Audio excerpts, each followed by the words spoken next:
Hi guys, இன்றைக்கி நம்ம வீட்டில் என்ன சமையல் அப்படின்னு சொல்லி பார்த்தீங்கன்னா மணக்க நாட்டுக்கோழி குழம்பு. பார்க்கலாமா எப்படி இருக்குன்னு? வெயிட் பண்ணி பாருங்கள். நல்லா சூப்பரான நாட்டுக்கோழி குழம்பு. நாட்டுக்கோழி வந்து நான் கெட்டியாக வைக்கல, கொஞ்சம் தண்ணியாக தான் வச்சுருக்கேன். ஏன்னா நைட்டுக்கும் வேணும், 4 பேருக்கு பத்தாது அப்படிங்கிறனால. இங்கே பாருங்கள், நல்லா சூப்பராக தண்ணி மாதிரி செம்மையாக இருக்கா பார்த்துக்கோங்க.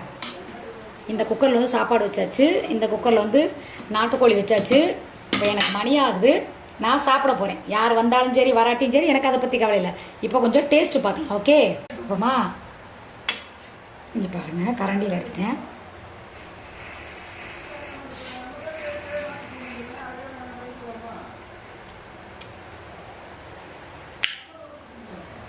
உண்மையுமே சொல்கிறேன், இதில் என்னென்னா தேங்காய், மஞ்சள், சீரகம், இஞ்சி பூண்டு பேஸ்ட்டு, நாட்டுக்கோழி மசாலு, நாட்டுக்கோழி எல்லாம் போட்டு சூப்பராக வச்சுருக்கேன்.